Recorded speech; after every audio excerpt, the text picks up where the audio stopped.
For October 18th, 2013, we talk about the Watchdogs delay, Beyond Two Souls, and we ask you, hey, what bothers you about games? Welcome to the 38th level.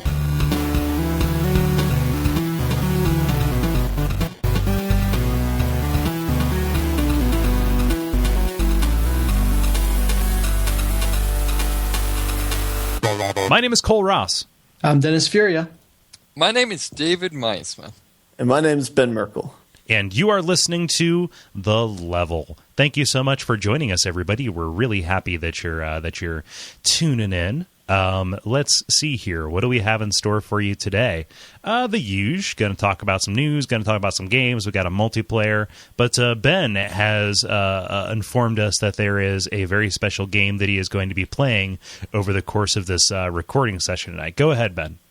Yeah, so I started feeling sick at work today, and so now I'm sick. And the game I'm going to be playing is I'm going to do a shot of NyQuil at the beginning of this podcast, and we will all see if I'm awake at the end of the podcast. Yeah, here we go. All right, so Shot. Yeah, everybody Okay, so- raise their beverage. Okay, here we That is go. Respective. All right. Clink.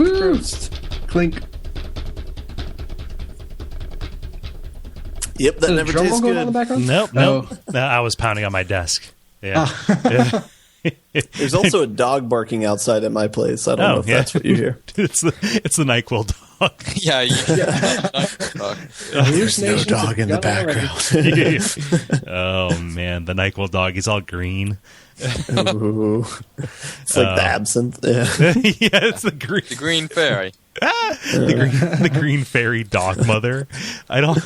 Oh, I think this is a shared hallucination. So thank you for showing up, even though you're sick, Ben. Although I was recording a podcast with a horrible ear infection last week, so That's true. You know, I just quit trying to bite my stees.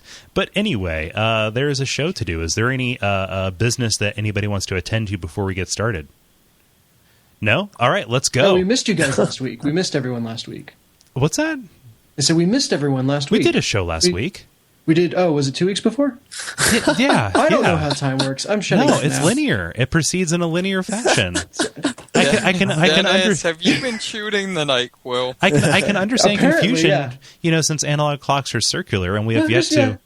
yeah. Okay. It's just cut Yeah. that part out, and I'll pretend like I still No, have my I'm leaving dignity. it in until you learn. Okay. Yeah. All right, It's public shaming. Yeah, It's, let's all do right. it. Let's do a brief. I still missed everyone, even if we did a show last Yeah, week. no. I love you guys, Yeah, keep on saying nice things. except you. You know who you are. Yeah.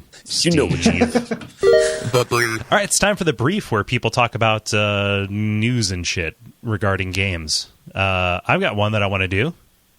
Do it. All right. So yeah, one of the big games that was coming out for the next generation consoles was going. Yeah, sorry, it's big. It's a big one. You know, so you can help me tell the story. But Ubisoft's Watchdogs looks really cool. I was excited about it. It has been pushed to 2014, spring of 2014, likely around March before the end of the fiscal year. So that, or not before the end of the fiscal year, but before the end of the first quarter, the usual Christmas around Easter time that we usually get. But yeah. It was initially slated to launch in November alongside the Xbox One and PlayStation 4. There are also going to be some current gen versions and the PC version. It was really going to be the killer app for a lot of these new consoles. However, on Ubisoft's financial results call, Yves Guillemot, I believe the CEO of Ubisoft, said, "Today we can say we already have a great game in hand. Still, in a world of mega blockbusters, we have now come to the conclusion that the team needed additional time to realize the game's full potential." Delays, always a good sign for a video game. It's what was it? Was it Shigeru Miyamoto? This may be apocryphal. I may be attributing it to the wrong person, but a delay lasts a couple of months. A bad game lasts forever. And yeah, they could patch it, but I'd rather them get it right. On the other hand, there's the Mythical Man month that says, development time, development stretches to meet fill the available time. True. The goldfish theory of time. There's also the 4-hour work week, which says, fuck all y'all, I'm going home.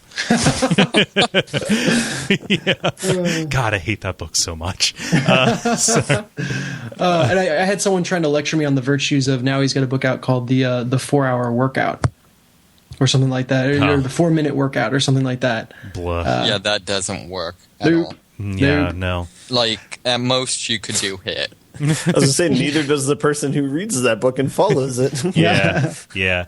But, Watchdogs no longer coming out around the launch window. And I got to say, I'm kind of reevaluating my pre-order of my PlayStation 4 at this point. Yeah. Right? Well, there's another game that got delayed. Another Ubisoft one. One of the other big or launch-esque ones. Okay, I was going to say Ubisoft also delayed the Crew. It's like a racing game. Yeah. That actually looked kind of good as far as arcadey racing games go.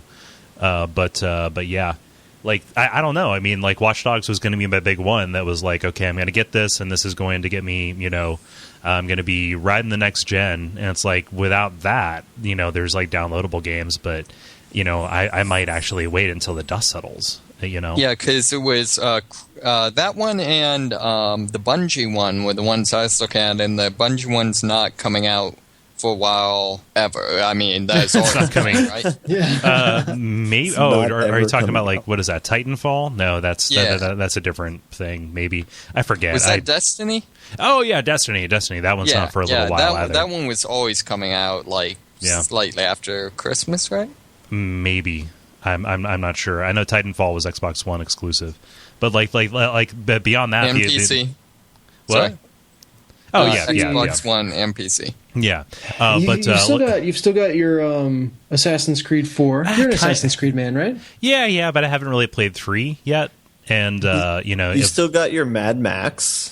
You still so the only other game that I can think of that like I would really want to play that's coming out on the PlayStation 4 in that window would be Outlast, but that's coming out on PC, and I'm probably going to be getting a new computer here soon. Yeah, I said it, David. Don't worry. But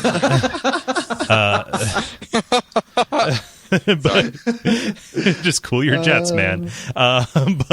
Dude, 2 words and 1 number. Change your mind. What do you mean? Why? Just Dance 2014. Okay, cool. Why? Sarcasm. That's why. Oh, okay. I was curious if there was something. Was that a slide whistle? Yeah, but I'm looking at the list here, and there's Drive Club. We mentioned Assassin's Creed, but that's kind of all the platforms. And I wouldn't do some bullshit like buy the Xbox 360 version of Assassin's Creed 4. I'd like to play it, on the, full the full version of it. So is it Trent? Sorry, this maybe bleeds into. I had a different news story, but is it worrying that so many of the Xbox One games are already coming on 2 discs? Maybe. I think it's Battlefield 4 is going to have 2 discs, and then there's also a mandatory install at the beginning. And but like the Xbox One's on Blu-rays now, right? Yeah. Well, yeah. Yeah, I think it is. Like that was a big deal, but a quiet big deal. Maybe I have this wrong, but I thought I feel like I've kept on happening on news articles that say like, oh hey, this game is going to take a huge install on Xbox One, or this game is going to come on 2 discs. Maybe it's just still 360 and PlayStation 3 stuff, but possibly. I don't know. I mean, like I could see breaking it up and like here's 1 disc for multiplayer, here's another disc for regular stuff.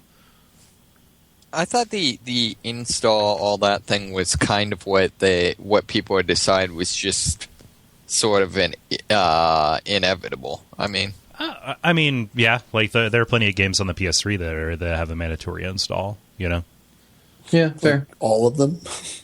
Do they all? Most of them have patches. I don't know about mandatory installs. Yeah.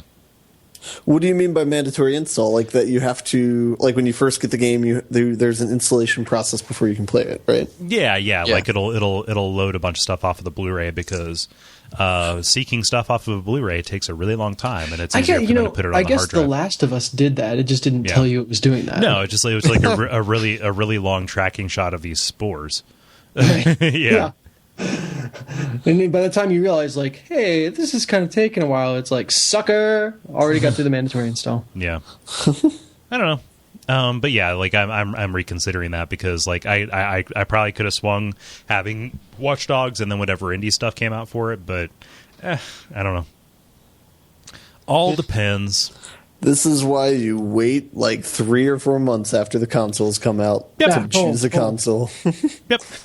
Just go back and watch the E3 conferences again. When you get to the end of the Sony one, your fervor will be renewed. Yeah, well, no, like it just I bought it in a fit of it. You know, I pre-ordered it rather in a fit of exuberance, and on air too. Yeah, and that exuberance has waned. You know, it's whatever.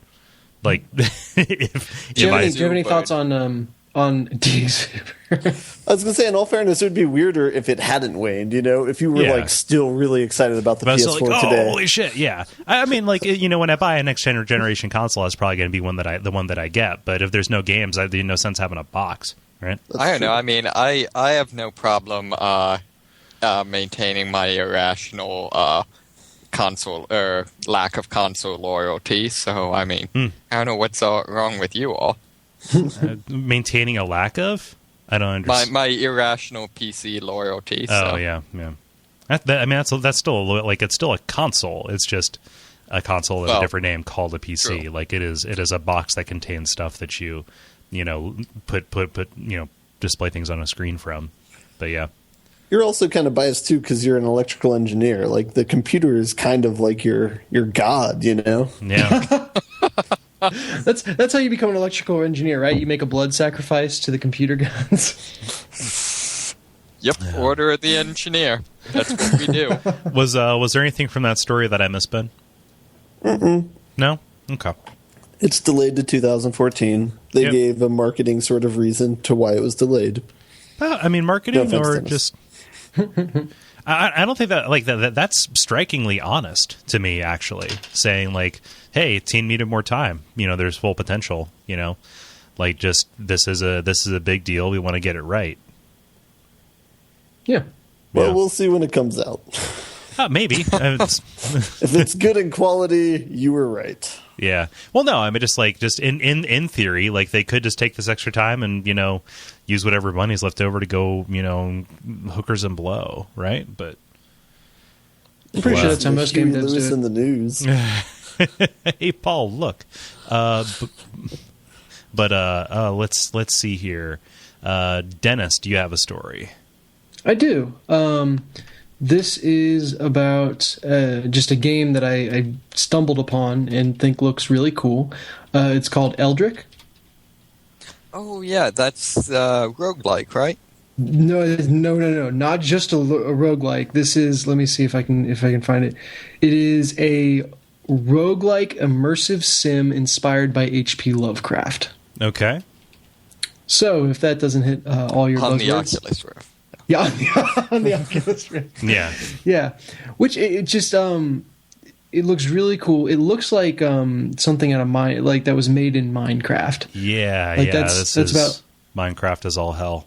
Yeah, which was really interesting to me because at first I was like, you know, is this was this built on some kind of Minecraft engine or, you know, I don't know what. But, you know, the idea is that you wake up with amnesia in a library, and there are 3 books that can warp you to different worlds, and the worlds are kind of randomly generated, hence the roguelike, filled with eldritch monsters, straight out of H.P. Lovecraft, and you got to sneak/fight/run your way through all of it and try to survive. And, you know, a la roguelike, if you die, you pretty much stay dead. Levels are randomly laid out, and the items you encounter, you know, are randomized as well. Yeah. So it looks really intriguing. The cool thing, I thought this was a really interesting mechanic, is when you kill a monster, you can loot it, but if you take the loot, the monster respawns somewhere. Oh, okay. So it's this really interesting risk versus reward thing of, especially if it's like a difficult monster, like, holy crap, I killed it and it dropped this amazing item that could really help me, but that depleted all my resources, and if this thing finds me again, I'm screwed. Yeah. So, just really interesting balance of that. And at least from what I've seen, it sounds like, different play styles of, going in guns blazing versus sneaking around are, all are fun and are rewarded in different ways. So it seems like a pretty cool game. It is coming out, looks like just for PC right now. Coming to Mac and Linux. Oh, it is coming to Mac and Linux? Yeah, as of October 12th. Yeah. Oh, sweet. Okay. Yeah, they put it up on Steam Greenlight, and it got greenlit. Good. Yeah, it's coming out October 21st. Yeah, okay, the thing I'm looking at just says PC, but if Mac and Linux is on there as well, then great, I'll get a chance to play it. Yeah, I'm looking at their Steam page right now, actually. Yeah. So yeah, that's the new one. Yeah, this looks real neat. The idea of a first person roguelike feels pretty cool. Not too crazy about the Minecraft look, but I can understand how it'd be real easy to procedurally generate stuff in that using those voxels. So that's perfectly fine. And it does like a little corner lean there. Oh yeah, but yeah, it's I don't know. That's cool. They've got my $15 probably whenever it comes out for Mac. Yeah, so people should know about cool stuff. And hey, that's a cool stuff. Cool. Good catch, Dennis. Mm-hmm. Yeah. David, how about you? I've got something really minor and apparently very speculative, but I guess one of the Xbox execs has suggested that maybe we're thinking about someday possibly Xbox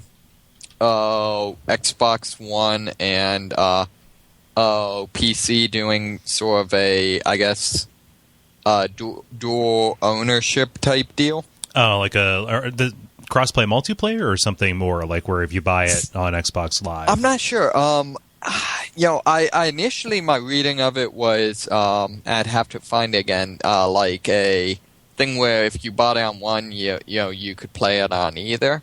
Okay. Which would be about the only thing that could cause me to get an Xbox right now. I mean, wouldn't you just play it on your PC? I mean, I have a console, so that I tend to get consoles so that I can play with the segment of my friends that either only have consoles or those games that play better on consoles. Ben is like, oh my god, David's endorsing consoles. This NyQuil's really hitting me hard. I just assumed I was hearing things. No, like action games, stuff like that. I also like Gears of War. Yeah. But yeah, I think it's interesting. If it just means crossplay, that I'd especially be all about that because I don't know. More people to play with? Or? Yeah, more people to play with. Didn't they try that with Shadowrun and it just failed miserably? Yeah, see, the problem is that the only way for a first-person shooter, the only way to not make controllers really, really at a disadvantage is to really, really dumb down the gameplay. Mm-hmm. So I forget the details, but Shadowrun apparently just ended up being like crazy auto aim focused. Yeah, like there's a lot of mouse acceleration when there oughtn't to have been. But that didn't stop people from complaining about the fragmentation, like the class of haves versus have-nots. Yeah, I know. That was actually one of the more disappointed games I've ever had, actually, because that looked like a really cool idea for a game, but it was not. Huh. I don't know. That could be cool, maybe. But like hot on the heels of them shutting down games for Windows Live, though, that kind of seems like it would be a weird decision for them to make strategically. Yeah, I don't know. I think the big thing would be, can they manage to make a Windows platform gateway, for lack of a better word, that doesn't suck? I mean, it really just depends on the developers that support it, just like anything, you know? Well, I mean, more just like people hated games for Windows Live because it was annoying and didn't work well. Didn't work at all. Yeah, the same way people hate Origin and anything non-Steam. Yeah, anything that's not Steam, or actually Ubisoft's is pretty good. Oh, you play? Yeah, it's not great, but it's pretty good. Yeah. I've been no. Never mind. Yeah, I don't know. I mean, it just makes sense to open stuff up to cross-platform play. That seems, again, just to make a lot of sense to me. But cross ownership, I mean, cool. I get to run this thing on 2 different machines that I own. Like, that's neat. But yeah. My take on it was, potentially as trying to kind of mitigate some of the Valve thing, maybe. The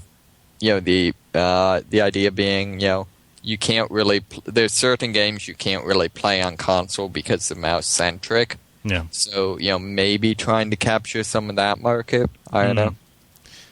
And kind of a weird aside to that. Did you guys see the demo video of somebody showing off the Steam controller, like actually showing what gameplay looked like with it?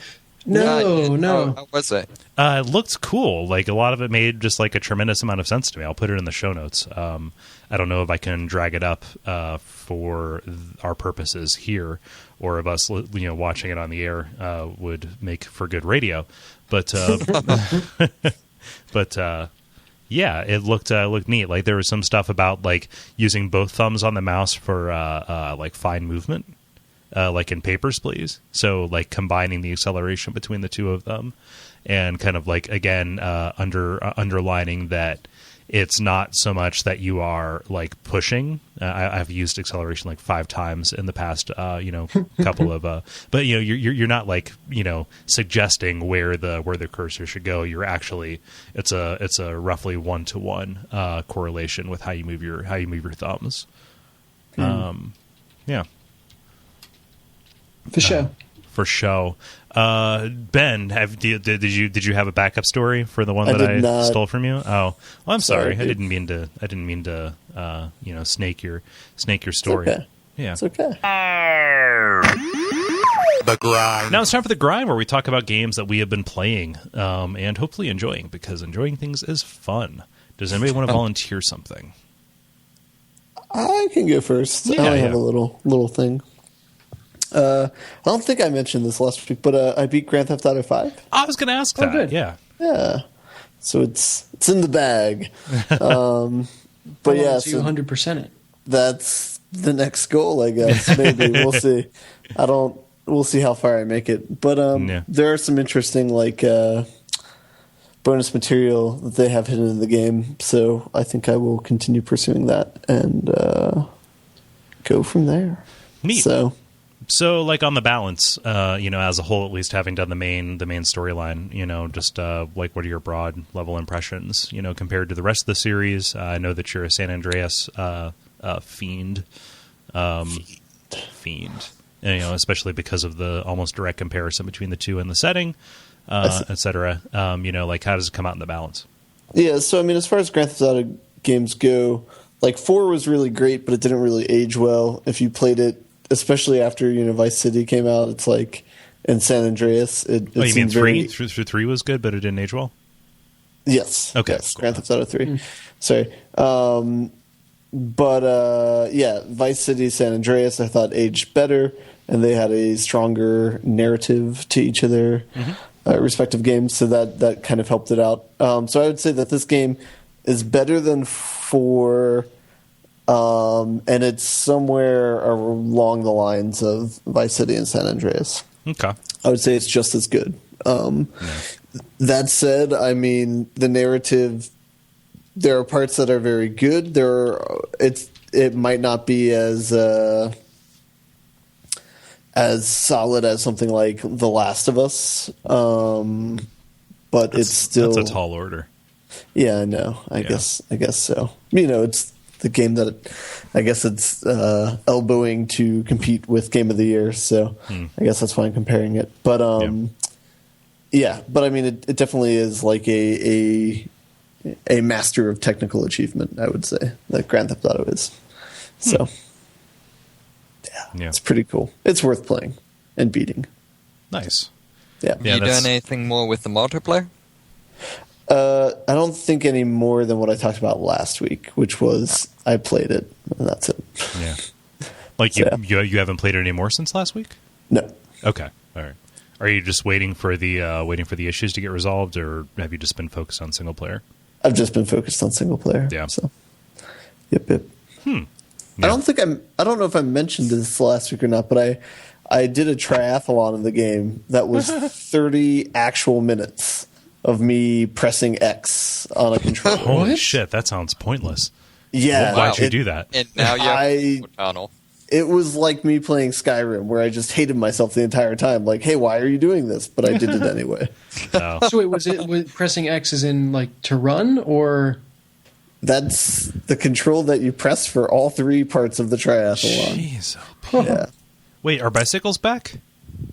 Bikes are back. Yeah, they have like road bikes and stuff. Oh, they have, sweet. They have BMX bikes and road bikes. I love the bikes in San Andreas. I'm happy that those are a thing again. Yeah, and they're like do super bunny hop.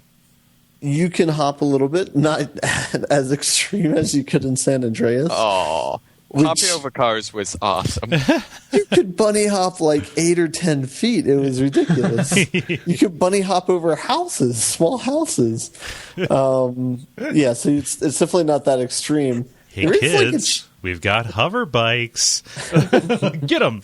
Yeah. There is a cheat code where you can do moon gravity, so you might be able to hop higher with that. But yeah, whatever. I'm so happy that they're. I've been expressing happiness at random things here all night, but it's like that cheat codes are still the thing in Grand Theft Auto. Like, when was the last time you guys just honest to God entered a cheat code? Like, I typically don't do them in Grand Theft Auto, and I haven't in this one just because usually your 100% progress will be restricted if you do that. Oh yeah, I thought that was only if you saved. Maybe. Huh. There's autosave in this game, so I don't want to risk it. Ooh, yeah, that would suck. Mm-hmm. I guess you could turn the autosave off, but I'm not that committed. Yeah. Oh well. Huh. But yeah, just it's like I want an RPG, and I want a helicopter, and I want a puppy so I can pet him and love him, and yeah. Yeah. No, I in a spree of poor judgment purchased both Grand Theft Auto 5 and Beyond Two Souls here recently. So nice. Sounds like a segue to me. Oh, let's do that. Let's hop on the segue and lean into it. Oh man, that is a joke for people who know how segues work. So the segue is to Beyond Two Souls, which is the new game from Quantic Dream, the guys who did Indigo Prophecy and Heavy Rain. And short answer is 13 chapters into a 21 chapter game. I really like it. It's super fun. This isn't to say that, like Indigo Prophecy, or to a much smaller degree, a far smaller degree, Heavy Rain. This isn't to say that it won't, like those, go south, or go off the rails. But it's nice because it's really upfront with its supernatural kind of like weird twisty stuff. And so it doesn't come out of nowhere with it and really hit you by the head. Like they establish, yes, ghosts exist, deal with it. This is part of the fiction. This is going to be an awesome like sci-fi horror thriller, and you're going to love it. Didn't they do that in Indigo Prophecy? Yeah, but like it wasn't until about like halfway through. I thought they started off with occult imagery, but you had no idea if he was crazy or not. Oh, okay. It started Indigo Prophecy started out with the tone that Heavy Rain maintained throughout its entire run, which was this is a mystery thriller, right? I was going to say bearded, but okay. Bearded. Suspect is hatless. I repeat, hatless. Yeah, but so far I feel like this is kind of fulfilling on the promise of kind of like what they have been attempting to do. And for people of a certain persuasion who like narrative driven games and aren't too perturbed by a relative lack of interactivity and kind of like adventure games and things, you have to in theory like what Quantic Dream is kind of aiming for, which is this, using games as explicitly a storytelling medium, and putting the story at the forefront.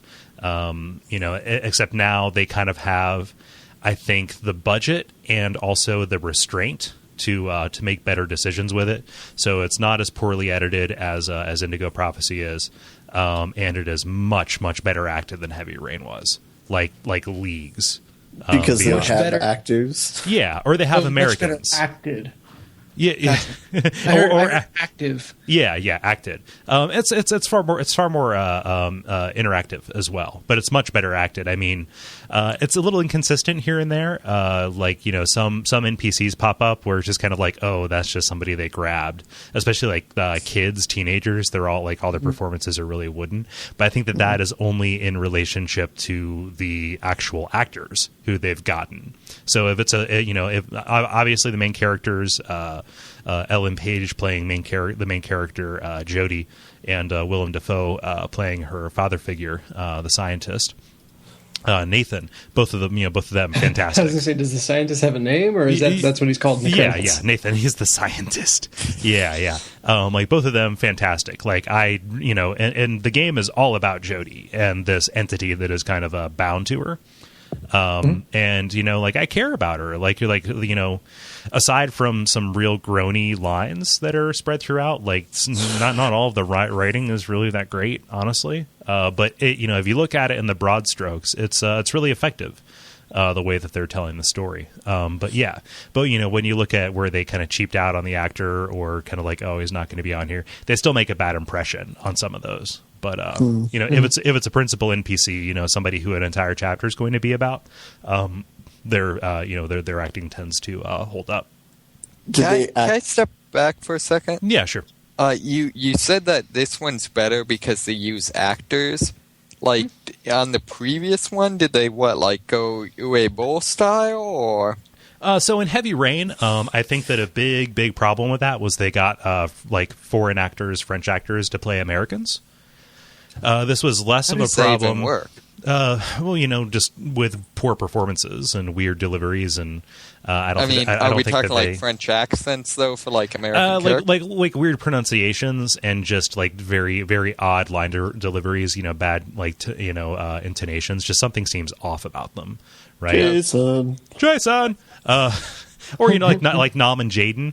Like his one. The only performance that really holds up is Shelley, right? I think he was a British actor, so that ended up being a little bit easier to convey.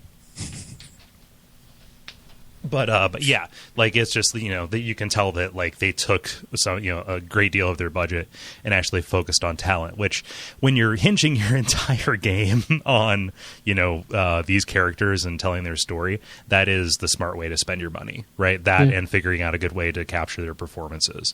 It looks fantastic. Did they accurately convey Willem Dafoe's creepiness? Yeah, he shows up and he's real creepy, but he doesn't play like a real villain. He's a very sympathetic character in this. Doesn't matter his character; he's always creepy. Yeah, he looks like a fucking homunculus, but it's but yeah. But be nice. It's an A-list actor who did a video game. I almost am predisposed to want to really like this game and want it to do well, just so that we can set the precedent of having actors involved in the game at this level. Sorry, I didn't know who William Dafoe is and looked him up. Yeah, Willem Dafoe. Yeah, no, I see. He has a very distinctive look. But if you really look at the faces of a lot of people who are in movies, they look odd. They have weird proportions. Like the body proportions and the facial proportions that work on screen look very strange in real life. He just happens to look strange on screen too, but it's interesting faces versus necessarily aesthetically, beautiful faces. But people who are on television have gigantic heads. Look it up. For real, it's a real thing. Yeah, like a ton of newscasters. Yeah, they're like blow pops walking around, like the Pet Boys, you know. You're like a blow pop.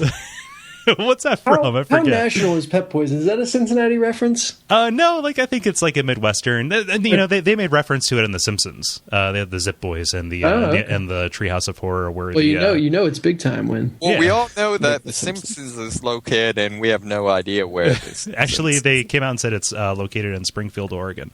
Yep. Oh, they actually committed. Yep. Yep. Oh. Yep. Or at least Matt Groening has come out and like admitted like where it's inspired by a lot of stuff in Portland, right? Yeah, a bunch of the character names come from streets in Portland. Mm-hmm. There's like a Terwilliger Street and stuff. Mm-hmm. They also have a street that's spelled couch but pronounced cooch, which is funny. Yeah. So, like, but they let people pass with that, calling that one couch. Maybe it's kind of like when people come here and they call it Reading Road. Like, no, I'm sorry, it's Reading. Yeah. My GPS still manages to call it Reading Road, which kind of entertains me. Oh. Yeah.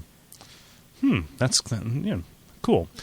So yeah, that's kind of the technical stuff. It looks amazing. Like the skin textures are great. They managed to animate them and texture them in such a way that they don't look like animated corpses. They very neatly avoid the uncanny valley, which is the benefit of being towards the end of a console cycle, right? So wait, would you say they are on the other side of uncanny valley though, or are they like stylized in any way? Shape, they're or on the other side. I would say they. I generally don't value photorealism. Except in this case, it does serve a purpose, kind of like in LA Noire, where the nuances of the performance really have to come through, and that level of detail helps sell them. Yeah. Although, considering this game's subject matter, wouldn't it be better to say they're on the other side? Yeah. So let's talk about the story and talk a little bit about kind of the mechanic. So I kind of liken this. So it's like Heavy Rain meets Psyops meets Ghost Trick. Ghost Trick being that game, that the Japanese adventure visual novel game where you are the ghost who can possess different objects in order to solve puzzles. So Jody is this girl who, from the time she was born, she's had this entity who she calls Aiden. God, I hate Aiden names, but at least they don't pronounce it Aiden. It's Aiden. I'm sorry if anybody listening has family who has Aiden names. Or sorry to Jaden, Graydon, Schmaden, Faden, Zayden, Zayden, Quaden, yeah, Baden. Yeah, we can just go through the entire list, the entire alphabet. Braden. Yeah, sorry, Brayton. It's close enough. It's close enough for jazz. But yeah, like that's the name of this thing. It doesn't speak. It doesn't have any real characterization at all, except that it is. That's a weird siren noise. Sorry, I don't know if that's being picked up. It doesn't have any characterization. That's Aiden. He's mad that you're mispronouncing his name. Yeah. Oh no, spirits are angry.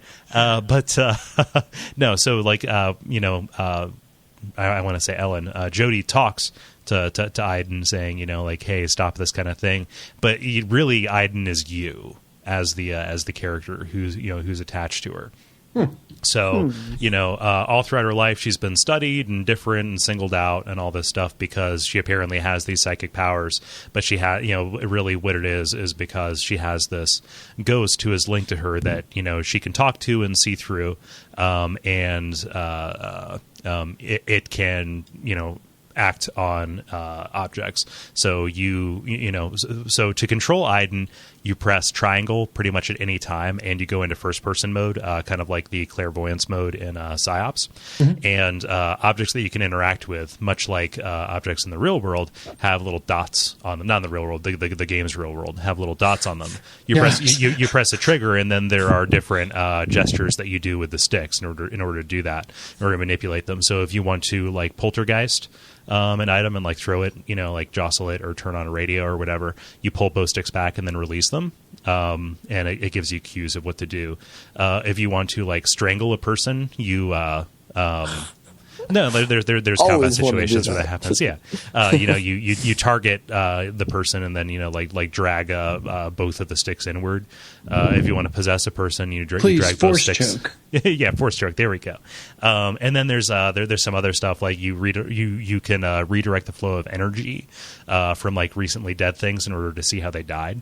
directing it from the thing to Jodie's head. And then there's there's a bunch of stuff where that comes out. Wait. So you can basically directly PTSD her. Kind of, yeah, but like it gives clues about the environment, and it makes it a little bit like into an investigative kind of thing. It's like the bloodstain in Dark Souls. Kind of, yeah. And this is used in a lot of like really cool ways where there's a little bit of puzzle solving. I would never say that any of them are especially difficult, but it is a layer above and beyond what you would expect from Indigo Prophecy and Heavy Rain. But just the fact that you can dip into this completely other mode of play is incredibly effective at making you feel engaged with the world and kind of like making you think of other ways to go about this. And because it's like Heavy Rain, there are multiple paths that anything can take. And she will say like, okay, like help me out or go get this. I don't want to spoil too much, but there's like one especially effective early scene where she's taken to a party, like, Willem Dafoe's character, takes her, she's a teenager, and it's kind of like, hey, it's, you need to socialize, this will be good for you. And it's like a teenage party and like the parents are away, they pull out the beer and everything. Great Carrie? Willem Dafoe knows where all the hip kids parties are. Yeah, well, it's a coworker's daughter's birthday party, right? And so, and kind of the Carrie thing, like they start like picking on her. They call her a witch, and they throw her underneath the staircase and lock her in. And this is one of the she hasn't really learned how to control Aiden yet, so she's like, help me, help me, and then just goes in, and you as Aiden start doing okay, so you have an option. You open up the door, and then it's either get revenge or leave. You can just leave, and that changes some of the chapters that happen afterwards, I assume. But you can then go into the other room and straight up like Beetlejuice them. Nice. Like actually like, all these different environments, and you have to freak them out. And, like certain moments in, say, other adventure games that we talk about a great deal. I don't want to spoil anything, sorry. You can go too far, and like, you can just give them a little scare, but because you get into it, you're just kind of like, oh man, I want to see more of this. Like it quickly gets out of hand. Like, and so cut off all their digits, or you just like shatter glass and they're like all cut up and everything, and that changes a little bit of how it goes. And so are there? Oh, sorry. Go ahead. Oh no, I continue. I was going to ask: Are there fail conditions, or is it like Heavy Rain, where no matter what, pretty much you keep on going? So I haven't failed anything yet. There was a situation where I can't tell if I was intended to die or not. I know that there were like some news stories which I definitely avoided that said you can die, but there's no like continue screen or anything like that. I think that they wrote it in such a way that the story is malleable, and because of the supernatural thing, there's a reason. Go ahead. Not gonna lie, I'm really hoping that the plot twist is, oh, you have superpowers because you're in a video game, and they just completely break the fourth wall, Max Payne style. Oh man, maybe. I don't know that I would dig that too much. I know, I would. It'd probably be a big shift in tone, I imagine. Yeah, probably. I couldn't see them doing it. Who knows? Well, I mean, David Cage said he wanted to kind of genre hop with all of this, so there's got to be a comedy section. It's got to be a some slapstick. Yeah. Slapstick with a poltergeist. I could see that working. You try, but your hand just goes right through. Yeah. And they do a bunch of stuff with that. It gets genuinely terrifying in like a bunch of the spots. I didn't expect it to be a horror game, but it totally is. Huh. Like, even with the whole ghostly, kind of thing. I haven't gotten to too much of the stuff where she's a CIA operative working in the Middle East. That I think is being saved for the climax. That's part of it.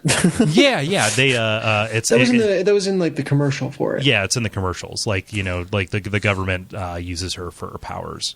Yeah, as you do. Yeah. As is happening to all of us with our various powers. It plays out like an X-Men game or something. Like I don't know. It's got like this kind of like comic book kind of vibe to it in the way that it's a little bit serious, but some of it's kind of tongue in cheek. It's real genuine and sincere in a lot of places too, and sincere, not insincere.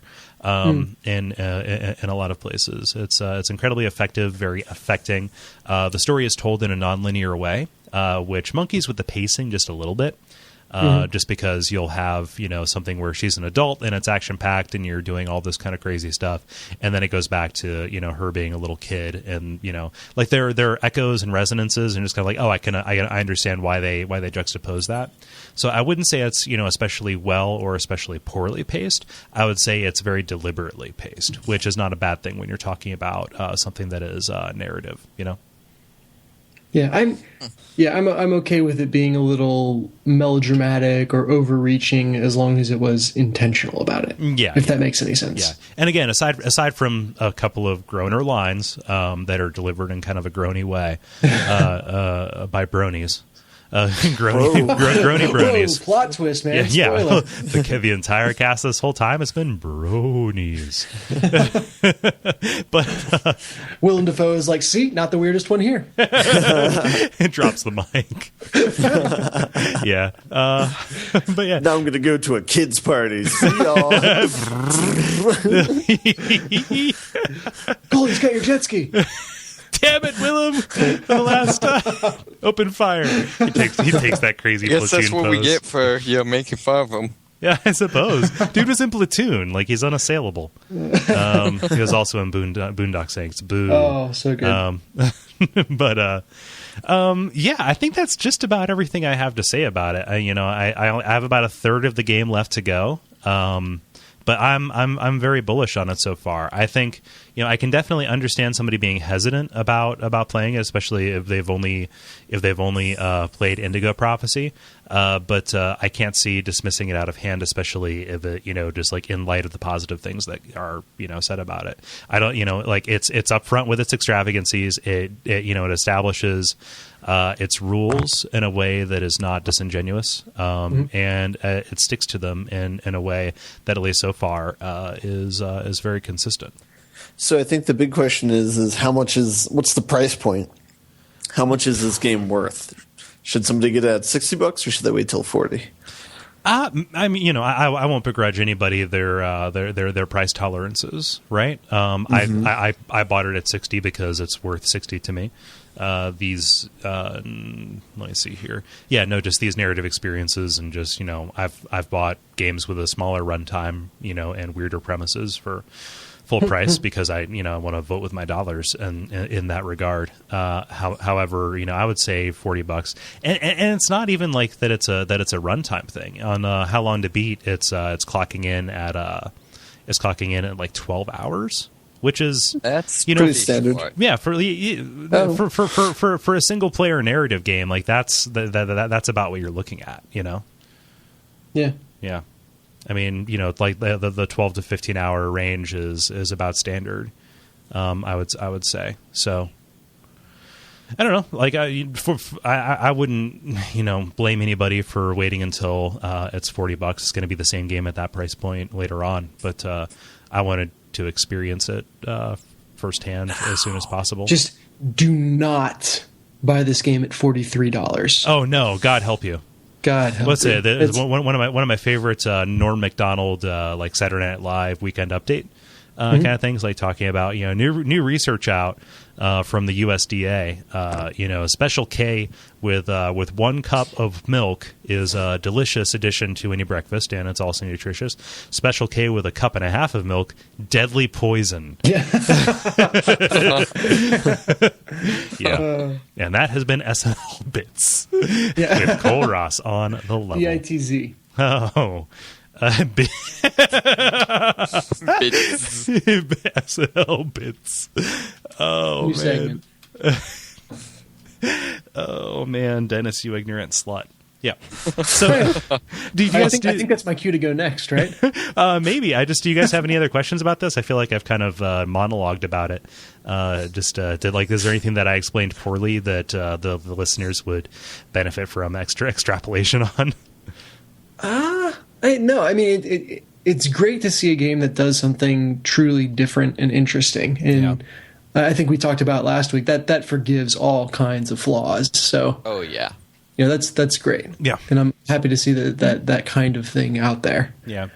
And I'll be interested. Oh, go ahead. I was just saying, and everybody who's listening, who's like, just wait for. I'm prepared to. I'm keeping an open mind. I'm not going to hate it now for the potential that it could go bad later. I like to enjoy things, and 2/3 of a good game is still, in this case, 9 hours of good experience, right? Yeah. I'll be curious to see if it does the whole. Wait a second. Oh yeah, no, 8 hours of good experience. Sorry. Of course, math major, marketing I'm major. sleepy, but not that sleepy. Yeah, how you feeling, Ben? I'm getting there. Yeah, getting okay. Do another shot.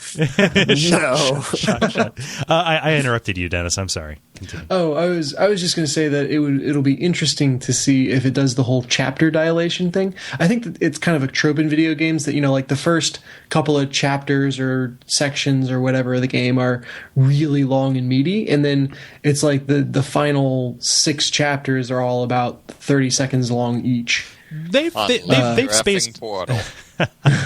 They've spaced out actually the long chapters and the short chapters. Huh. So some of them are only 5-10 minutes long. Other ones are a half hour. Before I hopped on the line tonight, I had a couple of meetings from work fall through, so I actually enjoyed a little bit of an evening while I ate some dinner. Hooray! And I played one that was about like an hour and a half long. So okay, wow, yeah. So yeah. Cool. But yeah, I can see them, especially as we get into probably more of why Jodie's on the run. It starts out with her being on the run from the law. As it gets into why she is where she is right now, as opposed to the origin story stuff, it'll probably breathe a little bit more. But nice. But yeah, they've already been varying the lengths, which I think is important. Yeah. Yeah. Cool. Anybody else before we move on to Dennis? Mm-mm. Nope. Okay, cool. Dennis, what you been playing? I'm sorry, what you been grinding on? I don't know. I've been slipped into old habits. Yeah. So I finished Limbo, which was great. Very satisfying end to the game. And I was very happy with the way the not necessarily difficulty, but I guess difficulty of the puzzles ramped up throughout the game. Yeah.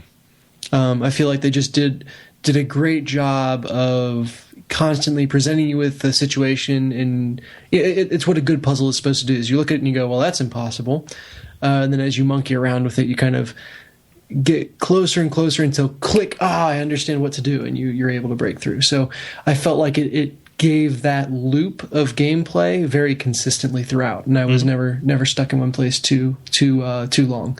Yeah. So that was good. I can't remember. I think I had beat it last week, but I can't remember if I talked about it. I finished Demon's Souls. Yeah. Yes. This is for the first time, so you powered through 5-2. Yeah. Oh, yeah. I actually didn't have much trouble with it at all. Really? Yeah. No. It was. I think I died once, and that was just a stupid mistake, and it was after I'd put down the shortcut. So. Oh yeah! Wow. So you made the whole run essentially in one go. Yeah. Holy shit! Even with your big clubby smashy dude against the defiled ones. Against the what? Against the defiled ones or whatever, the gigantic guys. Oh yeah, no. I made it through, and I think honestly, I'm really glad that I played the game the way I did, because I guess I played it on my own equivalent of easy mode. Mm-hmm. So I kind of played with the wiki in hand, and I kind of figured out ahead of time the very specific build that I was going to go towards, and just kind of went into every situation kind of knowing what to expect. So if there was a boss that I kind of cheese, or I think the man-eater you can shoot with arrows through the fog wall, I would do that, or at least to soften them up. And just kind of in general, anything that was difficult about the game, I would just go and look for the easy way around it. Yeah. That's entirely unlike you, but I think that it's perfectly rational behavior. Yeah, which is, I'm Mr. Hard Mode, and that was actually a really enjoyable experience. Like, the game stayed a ton of fun. It stayed challenging throughout. I still, left myself enough room that I got that true Souls game experience of kind of cowering about what's around the next corner and always being worried. But again, I didn't take that so seriously that I allowed myself to get frustrated. Yeah. You weren't like watching Let's Plays and saying like, oh, there are 5 of these guys here, there are 4 of these guys here. Exactly. So, yeah, I feel like that was a great way to play through it. Definitely, my experience with Dark Souls helped. It kind of gave me a base level of skills that translated very well. I also used archery prolifically for the first time ever. Yeah, I've always just kind of ignored it, and this time I kind of went whole hog. Not an archery only run, but just wherever I could use arrows, I did. Did you end up using the lava bow? Sorry, we're talking Demon Souls shop. No, because I'm an idiot and I ate that soul before I realized what it was good for. So I wound up with a quality longbow, which served me just fine. Yeah. That's how I kind of beat the final boss, and it was perfectly fine. Patches was my best friend, sold me a ton of arrows. So I sunk a lot of souls into arrows. I think that's why I ignored it in the past, is I always felt like I was, paying for something that was that I was going to expend, whereas I could invest those souls instead into, levels that would stick with me forever. So, but yeah, worth the investment. I have to say, having now finished both the Souls games, both of the end bosses, and when I say that for Demon Souls, well, I won't spoil anything about end bosses except to say that they are both incredibly satisfying. Oh yeah, and they both deliver exactly what I want. And unfortunately, I think this is 2 freak accents, but the killing blow, if you will, for both of the boss fights was just this incredible cinematic moment. In both cases. So with Demon Souls, I played with the giant great axe, which is just this huge smashing weapon, and it has a rolling attack, but it's really not good for anything. And I was playing a high poise character and just kind of tanked my way through everything. Never really used rolling to dodge. And the killing blow in that boss fight was me dodge rolling and using the attack that I never used to get him. In Demon Souls, the final boss had this, really powerful kind of jumping forward attack that would take away a lot of your health. And I shot him with the final arrow as he was flying through the air towards me with that attack. Gosh. And it was just like you could not have filmed it any better if you were making a movie. Just him midair, arm back, about to bring the sword down, and me just firing the arrow into him. So, just good boss fights. Yeah. So that's that game. Yeah. If you liked that, go listen to Bonfireside Chat. Yes, right here on Duckfeed.tv. Yeah, I need to see about getting you on there. That's been an oversight. Yeah, I don't know. You probably have your Demon Souls lineup all done, and I don't know not as thoroughly as you would think. So, well, I'm open. I don't know that I have a preference for any of the areas. So okay, I'll give you. I'll let you know what's up. Yeah, use me as a backup. Yeah. So there's that. And then the main game that I've been playing this week has been, I kind of mentioned it last week, but Kingdoms of Amalur: Reckoning. Yeah. Which, first off, is the most superfluous, subtitle ever. Yeah, Rising. Yeah, Rising. Origins. Origins. I lifted that joke from like 17 other podcasts. Yeah. But yeah, it's a truism. Yeah. It's funny you say Origins, because this game actually reminds me a lot of Dragon Age Origins. It plays significantly faster, just in terms of your moveset in the combat, and you don't have a party. But aesthetically, it's very similar to Dragon Age Origins, and kind of the RPG-ness of it is in the same area as Dragon Age. Yeah. So, I mean, basically, it's your typical RPG story where you wake up with amnesia on a pile of bodies, find out that you've been resurrected from death, and in this world where everyone kind of has a predetermined fate, your fate is gone because you've been resurrected and you're the one agent in this world that can truly, truly change things. Yeah. And so you set off Played by Keanu Reeves. Yeah. Yeah, right. It's actually got a very MMO feel to it. Like, if there were, a bunch of other players running around in the same world with me, I think it would feel very at home. And I don't know if at one point they had ambitions of kind of taking this IP and spinning it into an MMO. Oh, but they totally did. Yeah. They actually just sold off or are about to sell off the rights. Yeah. I hope it happens because it would make that transition very comfortably. Yeah.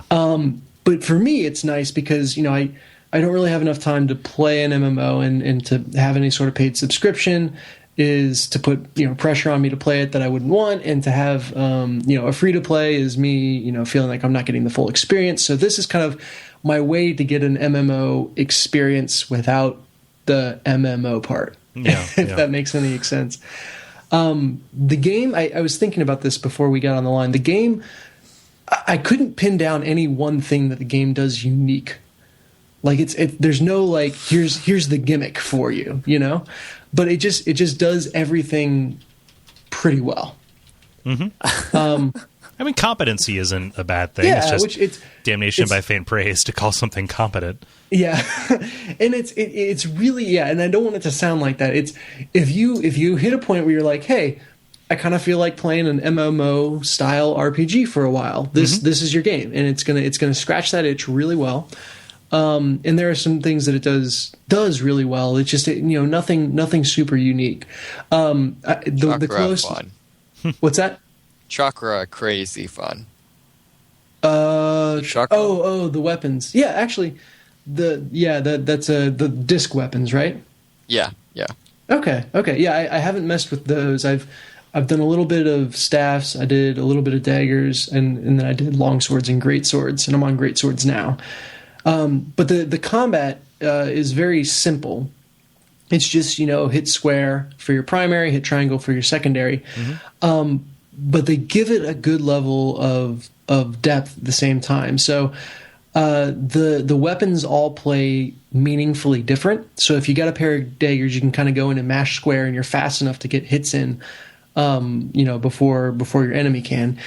If you're going to play with a greatsword that's got a little bit more of a wind-up, you're probably going to want to hide behind your shield for a bit and kind of take that first volley before you kind of answer. And so, you kind of have to think about that as you're playing. I've focused on greatswords and on arrows. And it does, you've got your standard attack, and then you can attack from a blocking position to get a different set of moves. And then I haven't gotten these abilities yet, but you can also attack from a roll and attack from a parry for even then additional moves. Yeah. So it's all one button, but it's all contextual for how the attacks work, which is great because similar to Demon Souls in Dark Souls buzzwords, you really have to kind of know your weapon's moveset and know your surroundings, and then choose the best from what's available to you for the situation. The one place that the AI really, really shines, and I would say the combat really, really shines, is when you're surrounded by a group of different enemies. So if you've got a bunch of archers and a couple, rogues around you, or if you've got, one big troll and a bunch of little boggarts running around him, the AI handles that really well, and that each of your enemies will play their role, and you really have to, take that into account. So my favorite is wolves, where if you get attacked by a pack of wolves, they'll do kind of what wolves do. They'll all encircle you and then kind of run at you one at a time. And like an idiot, I'd just kind of try to slash at whoever was running at me, but by the time I saw who it was, they had already taken their hit and gone past, and the next one was making a pass on me. So just one-on-one, it's pretty much mash square until thing dead. But when you have groups of enemies, then the combat gets much more interesting. Is there magic that's kind of thrown in? Because it sounds like it's unlike MMOs in that it doesn't depend on recharge times for basic attacks. Yeah, not a lot of like recharge time kind of attacks. You do have a pool of mana, and kind of your special moves, or abilities are all mapped to a button. Again, similar to Dragon Age Origins. So those are all, no matter what kind of skill tree you are doing, you will get kind of magic abilities. So obviously the Sorcerer one has more overtly, magic abilities. But your rogue and your brawler skill trees also have stuff. So, for example, the brawler has a magic ability where it's kind of you slam the ground and create an earthquake, that sort of stuff. Okay. So those are an additional wrinkle that you can add to combat that fits in pretty well. There are several of the abilities that are complete garbage, though, and I kind of invested a couple skill points in them before I realized, these are complete garbage. But I was pleasantly surprised by how easy it is to just go in and completely respec your character. Yeah. So, the kind of, and it plays in with this idea that your character truly doesn't have a fate. So he can kind of, for a small fee, just completely rewrite his fate and who he is. Yeah. Excuse me. So that was really nice because that gave me the freedom to I wonder what this skill is. I'll put in a couple points to it. I'll mess around with it. Oh, I don't like that. I can get rid of it, which was really nice. The other kind of subsystem that is good is the crafting system. So instead of selling weapons that you don't want, you can break them down at a forge to get component parts and then use those component parts to build new weapons. And then with some weapons have gem sockets that you can create gems for and then kind of plug in different, stat bonuses and everything like that. And my favorite thing is that once you create it, you can name the weapon. Oh, yeah. Which is kind of fun. I'm trying to think of another game that does that. Yeah, I mean, the crafting system is not significantly different than what I've seen in, say, like a City of Heroes or stuff like that. But I've never seen you able to name stuff, which I've had fun with. So I created some armor, some leg armor that gave you experience boosts, so you'd earn experience faster. Yeah. And I called them my Smarty Pants. Wow! You know what? You can do that in the Elder Scrolls games. Okay. Have Smarty Pants? Yeah. Yeah, but so it has its pockets are bags of holding, but it can only hold Smarties candies. Yeah. Yeah. So that system is good, and it especially with the types of bonuses you can get. I just created a sword, or rather found a sword that had gem sockets, and so I put gems into it. So I didn't get to name this one. But the gems one gave me electricity damage, which was pretty standard. But the other one gave me plus a fifth of my damage at night. So bust the sword out at night, and it's super powerful. Which is just it's crazy weird that is a combination that they thought to put into the game. Yeah. Which is kind of cool and fun. Again, probably I not. just had this image of you hit someone, but most of the damage doesn't actually get dealt till night, and they're just walking around, and all of a sudden splits in half. It's like the 5-finger death punch or whatever, where you don't die until you get up to walk away. Yeah. Yeah, exactly. So let me think here. Can you describe kind of the quests for me? Is it the usual MMO fare of go to the temple of so and so and kill 10 of so and so, or is it is it a little bit more varied than that? They've done a good job of avoiding the pure kill X of Y quests. That said, there's still all your standard fetch quests and find 6 of this quest. So nothing that I've seen has been super innovative. Most of the main storyline quests, you go into some sort of special dungeon, to instanced, I guess you'd call it, except for there's only one instance in the entire game, which is you, since it's single player. It's the instance that it's created when you turn on the system, and it goes away when you turn the system off. Oddly enough, it's a crazy world we live in.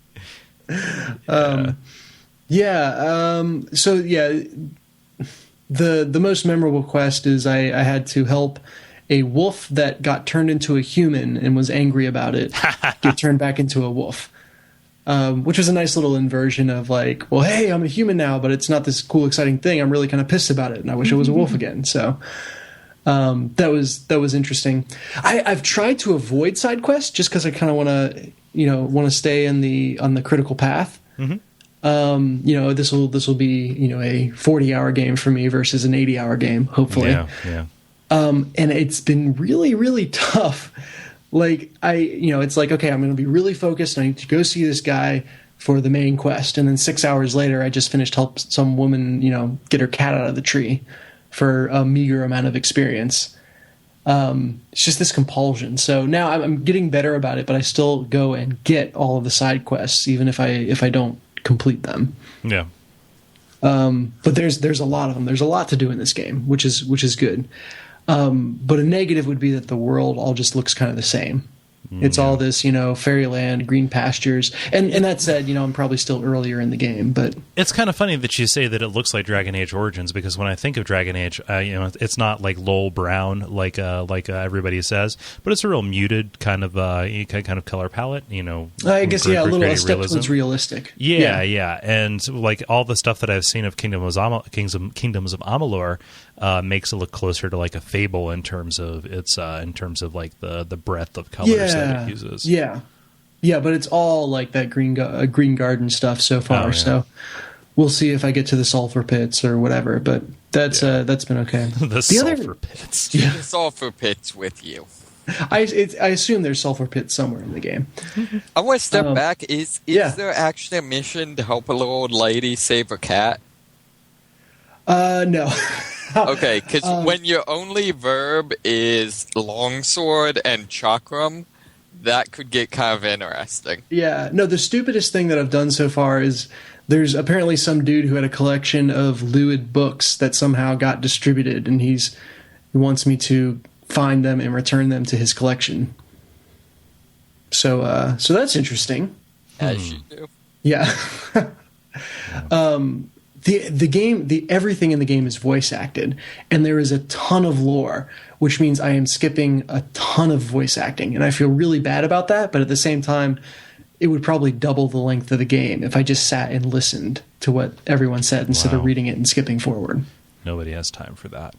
Yeah, which is sad because it's like, if everything wasn't voice acted, I feel like people would complain, and yet no one's actually going to listen to all of it, especially when every character has like 16 questions you can ask them that are just purely lore.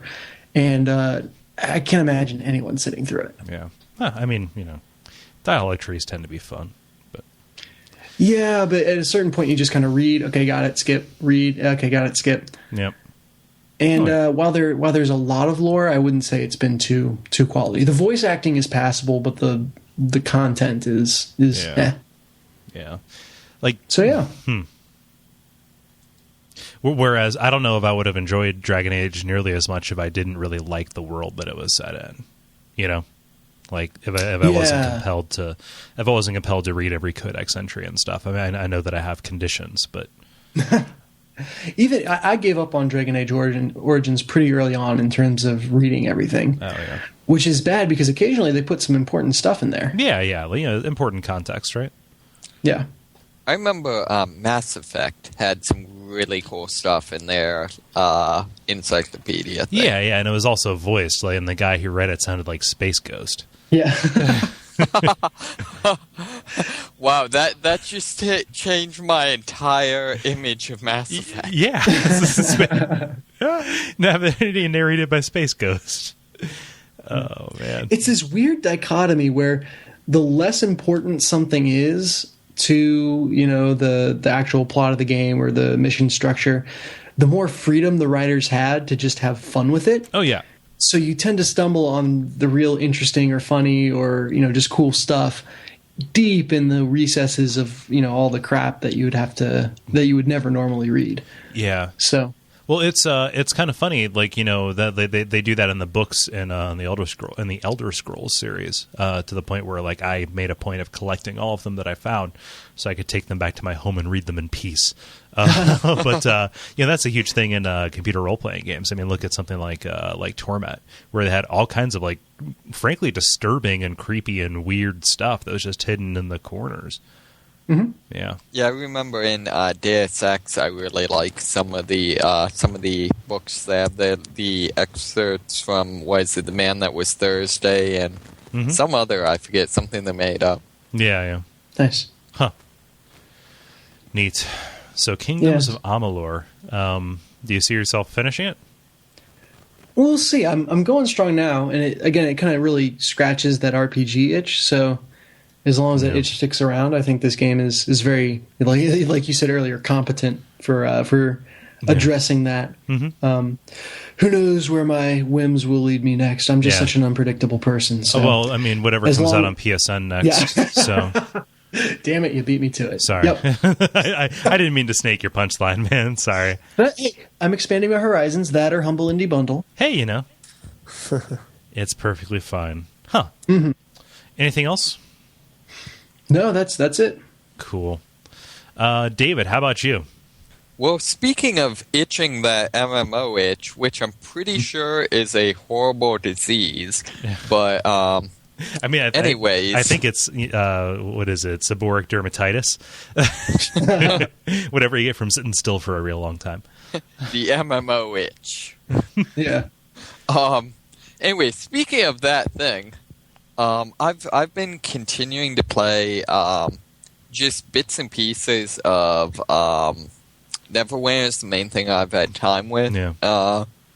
The main thing I've been doing actually is the crafting system, which they use kind of a queue based crafting system. So you queue up something to craft, and it might take 10 minutes or up to, like, the longest thing I've done is like 18 hours, depending on what you're trying to craft. Can you expend real money currency to speed it up with some kind of, like, forge boost? You sort of. You have your in-between currency. Basically, the game has three main currencies. Gold is dropped, like, by enemies, and it's used for, like, very, very low level, like, very generic equipment, and then just your general needs, like healing potions and stuff. Yeah. Astral diamonds are returned by certain, like, daily quests, and that's what you use for, like, respecking some things, and that's what you use to speed up crafting. And that's also the only thing you can use in the auction house. Mm-hmm. And then Zen is the actual pay currency, and you can convert between Zen and Astral Diamonds. So sort of, but not exactly. I've always felt that the shadiness of a free-to-play MMO is directly proportional to the number of currency systems there are. This game might be a little bit screwed because it does have, like, the three main currencies, but really it's remarkably unshady. The core gameplay you can basically do, where it starts to get a little questionable, is respecs are $6, and at the higher levels, they have this system where basically, like, enchantments, you can combine enchantments, so, like, four lesser enchantments become a moderate enchantment, which, you work your way up to, like, super happy fun time enchantments or whatever. Yeah. And there's a chance of them failing and destroying one of the enchantments you use to make it. But you can buy items using real money that ensure it will work. The big problem with that is since it's additive that way, in order to get, like, the best enchantments, you could potentially pay, like, $40. Oy. So that's I'm hoping that everything else is very reasonable. So I'm hoping maybe they see reason, but we'll see. Yeah. But with going back real quick to the crafting system, kind of their their thing that makes it different is you're not actually crafting anything. You have a whole bunch of people that work for you that craft stuff. Oh, that's kind of cool. So because of that, you can advance in any of the crafting disciplines. You don't have to choose them. And also, it kind of changes. So, like, what the ways you make crafting happen faster is by hiring better employees. And similarly, one of the crafting disciplines is basically running a mercenary company. And so they pretty much just straight up go out and like get gold and the special currencies for you. Okay. So it's kind of a neat system, and it kind of continues my strange love of games I don't actually have to play. That's a weird. That is indeed a strange love. A la Eve. Yeah, kind of the Eve-esque thing where I'm too busy to actually play a game, but this is a game I can play for like 10 minutes every 4 hours. Yeah. You would love Farmville.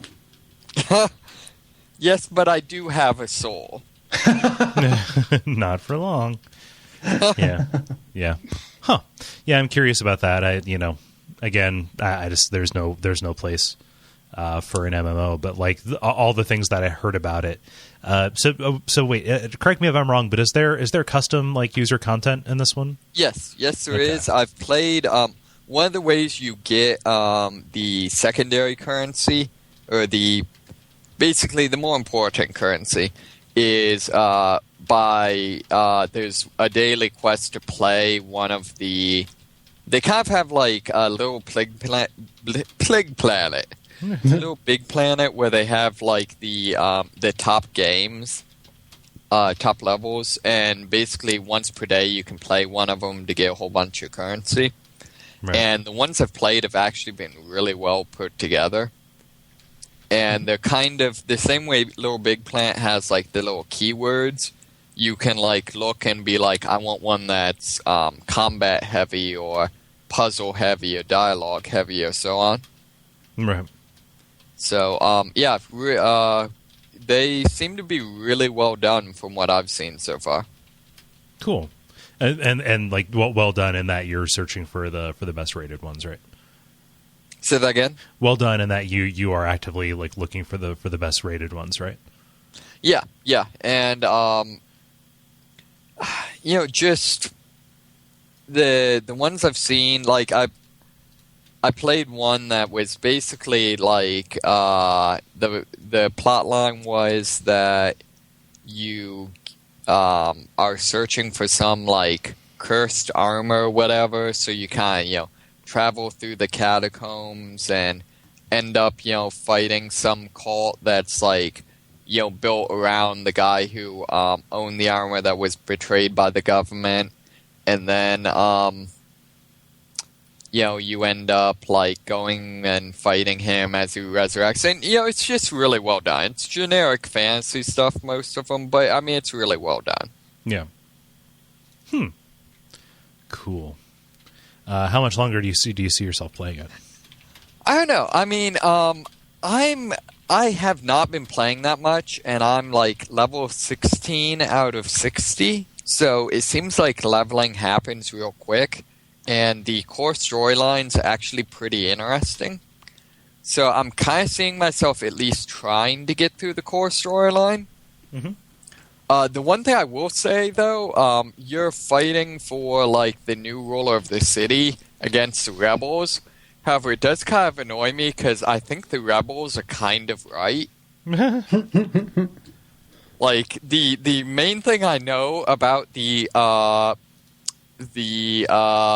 king is that apparently his major decrees so far has been there's been some like plague, and he's basically exiled everyone who comes down with the plague. Okay.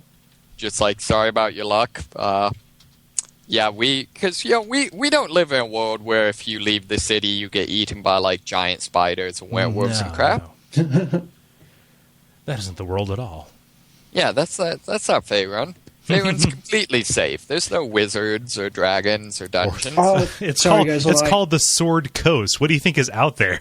I gotta hold up. Can we just stop the podcast for a second? I forgot to let out the giant spider. So. Yeah, no. See, these things happen. They start like banging on the door and spinning webs around your loved ones and yeah. All that.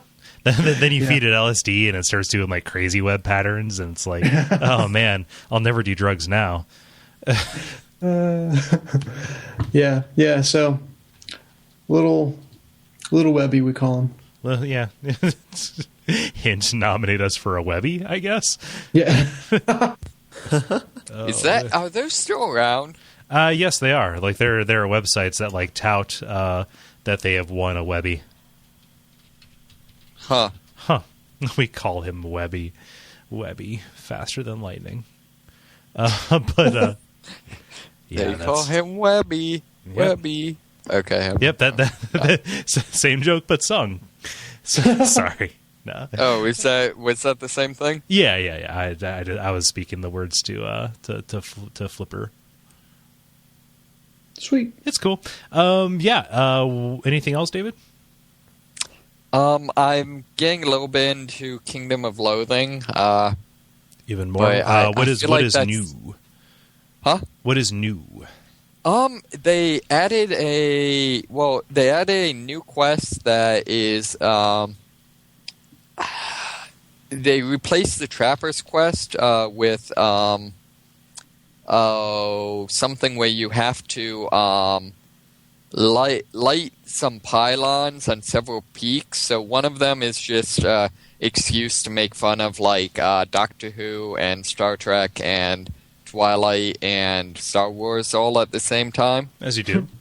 One of the peaks is apparently randomly spewing oil, and then the last peak is the Twin Peaks, which it's basically a Twin Peaks parody. Pastiche.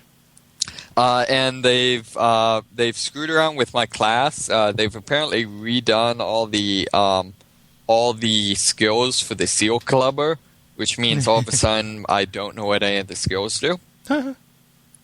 So, yeah. Killing things, getting meat, same as you ever did. I did. Yeah, I was going to say, do they inhibit you from clubbing seals? No, they pretty much encourage it. In fact, then you got no problems. Yeah. In fact, I mean, I'm at the point in the game though where the hit seals are after me. Someone's taking out a hit on me, so I'm randomly getting attacked by hit seals. Yeah, it's been forever since I've done a run through on Kingdom of Loathing. I really awesome. Yeah, I know. I'm unfortunately I'm at the point I'm at in the game. I'm the next kind of higher area is the ocean floor, which is just crazy difficult. And I'm not a guild, so I can't do any of the guild dungeons. So I'm kind of at this uncomfortable place where there's nothing really reasonably within my reach to kind of be my next goal. Yeah. Which is unfortunate. Have you ascended at all in this character? Yeah, I mean, I've ascended several times, and I'm gonna keep ascending. Yeah, I can keep unlocking skills, but it's kind of a thing where, like, before, there's a time where I was working on a number of the trophies, but I've gotten most of the trophies that are kind of within reach, and I've kind of got all of the equipment. Best equipment that isn't just like millions upon millions of meat. Yeah. So, I mean, I guess, that's just kind of a thing, but I'm going to have to try to join a guild or something. I don't know. Yeah. Huh. But neat good stuff. Cool. A lot of online stuff for David. Multiplayer. Wait, Ben, still with us? Yeah, barely. I just had some coffee ice cream, so I might be feeling better, maybe. God, coffee ice cream is the best. Does that work like that? Pretty sure not, but don't tell Ben that. Yeah, I don't know. Placebo. Yeah, I know. Whenever I go to Grader's, I get to the mocha chip. Oh, yeah. Yeah, that's the way to go, I think. Chips of pure mocha. Yes, local Cincinnati restaurants were actually Grader's is actually really good. So I don't feel bad talking shop. Come visit, have some Grader's. It's great. But yeah, Buckeye Blitz. Oh, hey, I had Buckeye Blitz yesterday. It was phenomenal. Yeah, I only ever have it when my parents come to town, actually, because they love Grader's, as you should. Yeah, who doesn't? Homecomings this weekend. What's that? Homecomings this weekend. Oh yeah, that's true. We had a homecoming dance for work. It was a work party themed like a homecoming dance this past weekend. So just crazy awkward. It was just kind of like, hey, bring somebody, and so I went in a group with a bunch of other single coworkers, and just kind of like, it's free booze. We'll show up, and there's dancing. They had ambush karaoke, which is kind of like, hey, we'll do these dances, and then we'll pick somebody at random, just kind of like, all right, we got to go. And so, yeah, that was fun. They also, in keeping with the theme, have like older people that just walk around and tell you not to stand so close to each other. Yeah, got to see some daylight. Leave room for Jesus. This is a public school. Put a balloon in between you. Yeah, gotta be able to. Yeah, chaperones. You got do that. Yeah, you got chaperoned. So it's time for multiplayer. After a digression about homecoming dances, for some reason that you have as a grown adult, but. Dennis, since you posted this, why don't you introduce the question? Sure. This was not prompted by anything except my imagination. But what is your gaming pet peeve? So, what is the one common mistake that a lot of games make that is just unforgivable in your mind? Unforgivable. She's gonna watch Bridge over the River Kwai. Yeah, that's I don't know. Do people know that video, that meme? It kind of seems like it was a while ago. Oh, yeah. Unforgettable. What is it? Waffle fries for free? Yeah. And gonna be free. Yeah. So I'll start us off. Murphy says, jumping puzzles, in all caps with an exclamation point. And then in the next comments, he says, specifically jumping puzzles in 3D games with a static camera. I'm looking at you, Soul Reaver. Yeah. 3D plus jumping. Everyone just kind of collectively groans. Yeah, I'm glad that's not a thing really anymore. Yeah. I would point out Mario 64 as an example of this one, where it wasn't a static camera all the time, but it would be like a revolving camera at the worst possible time. Yeah. Just like, okay, the camera's control is wrested away from you. We haven't really mastered like what we need to show you. And yes, you do have a little bit of control over the camera, but if it's sufficiently bad, it might as well be static, right? Yeah.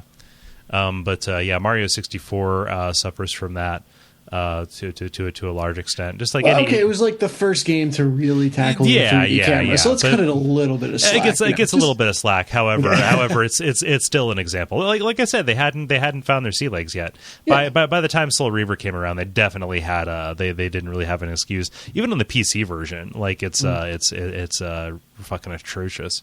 But yeah, I think it was endemic of games of the time. Ben, what's Robert say? Moment. Sorry. I'm sluggish. I'm lit. Maybe it was that NyQuil you took. Cause and effect. Sorry, I took a nap. I forgot what I took. XP grinding in RPGs. Yeah, that's fair. Yep. Mm-hmm. Yeah, I feel like that's really disappointing for some of the like older like JRPGs that I'd like to play, but I can't, budget a month of my life for. Yeah. I think that there is. I think that there is a difference between mandatory grinding and then grinding that you just do to get ahead, or because you like the combat. Well, I guess if you like it, it's not technically grinding anymore. But yeah, you look at a game like Earthbound, where especially at the beginning, you really have to invest some time before you attack the arcade, right? Yeah, it just feels antiquated. I guess the argument for, not that there's a strong argument for, but like the idea is to make you feel like you earned this, right? Yeah, but there's got to be better ways to do that. Yeah, and I think that we just in recent times have renegotiated what it means to have your time respected, and that's what a bunch of these come down to. Honestly, is please respect my time as a player, and grinding fits that. Whereas back then I wasn't cognizant, so I didn't know what the discussion was. But I get the sense that it wasn't that bad of an idea. That it wasn't that bad of an experience back then, just because people really didn't know anything else. It's like, holy crap, I'm controlling what's on the screen. Yeah. There wasn't a lot of thought on what you were doing. I assume that the world was in black and white back then. So, yeah. That is funny. Let's see here. David, what does Tim say? Kim says, the name Game of the Year Edition. Seems like half the games that are re-released with that moniker either didn't receive an award at all, or it just got Game of the Year from some small-time website nobody cares about.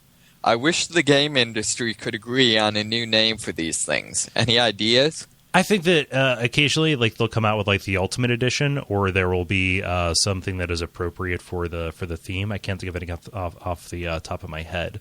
But yeah, the Game of the Year thing, especially that last one, which is there are so many people who could give games of the year. We talk about Game of the Year on this. So if I say, oh man, Gone Home gets the Game of the Year, are they going to release the level Gone Home Game of the Year edition? And I think the last 2 years I've given Game of the Year to a game that didn't even come out that year. Yeah, I've been meaning to talk to you about that. Time is linear. Yeah. Yeah. But, this is actually a relief because I thought it was just me that was wait, but didn't these games not get Game of the Year? But yeah, I just saw Borderlands, a game or a Machine for Pigs Game of the Year edition is coming out. Yeah. Yeah, they're doing a big celebration thing online. I've been tempted to go check it out, but I guess not that tempted. bunch of people have been playing it. Yeah. Let's see here, Dennis. How about Jala? Jala says required tutorials. Wonk. Yeah. Is that a wonk wonk face? It's a face. It's face. the greater than symbol face. Yeah, that. While I understand that some players may need to have everything spelled out to them, requiring you to play through dummy stages is incredibly irritating and lowers replay value. Yeah. Agree. Yeah. I hearken to the Matt Hazard tutorial level where he complains throughout the entire thing about it being a tutorial level. Yeah. I feel like the best games are the games that have that, but don't make it obvious. I feel like Portal does a pretty good job of this, of having a lot of tutorials, but then it's just early puzzles. Yeah. Well, it's teaching you to play by making you play versus having training wheels on in a very obvious way, and just a bunch of stuff with video games. The less the designer's hand is visible, the better. Yeah. Anytime the action stops and a dialogue pops up with a do blah blah blah blah to blah blah blah. Yeah. Press X to continue. You have failed. Yeah. Or if it's a Rockstar thing where it pops up and says, here's how you do it, and then it's on for 3 seconds, you can never find it again. Dude, I was going to complain about that. Yeah, because they do that in Grand Theft Auto, and they do Red Dead Redemption to this day. I don't know how to do the gun duel because it just came up for that 1 second, and I was like, Entire systems explained in those fleeting dialogue boxes that are irretrievable. Yeah, it's I was great. They did something like that in GTA 5, where we're teaching you how to land when you're in a parachute. They don't bring up the message when you need to land. They put it up at the very beginning when you have no need for it. Anyway, sorry. Yeah. At the beginning of the game, it's like, welcome to GTA 5. You press start on the menu screen. It gives you instructions how to land a parachute. Yeah.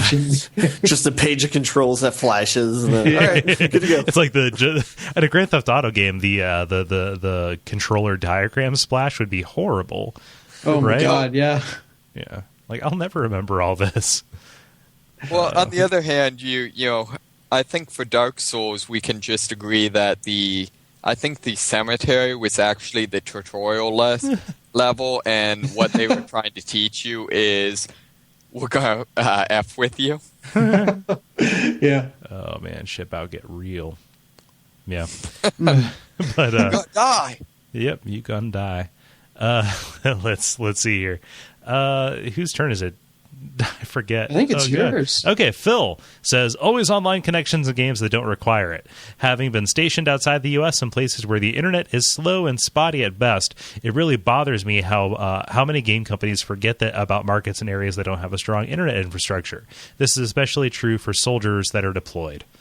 Yeah. Yeah. That definitely rings true.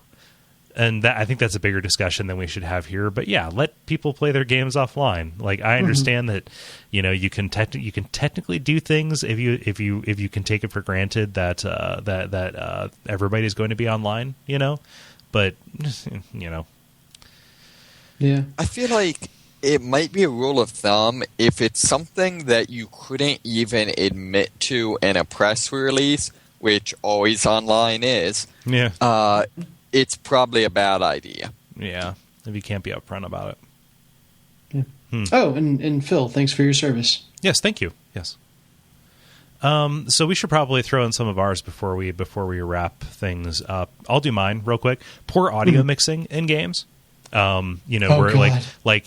just where they try and do it procedurally, and like the dialogue is super, super quiet, and then the music or whatever is like doesn't duck under it, or there's a sound effect, or somebody else's dialogue cuts over it. I'm looking at you, Bethesda, especially in regards to the subtitles.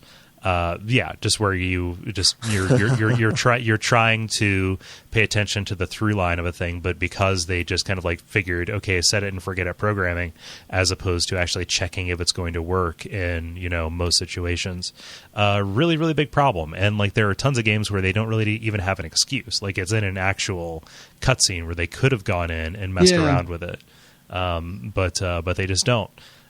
Pursuant to that, kind of like along the same lines, when a game doesn't include subtitles, it's increasingly rare. However, it's still unforgivable whenever it happens, right? So the worst offender on all of those fronts is the Ratchet and Clank games. Oh yeah? I don't know who from Insomniac, let this through.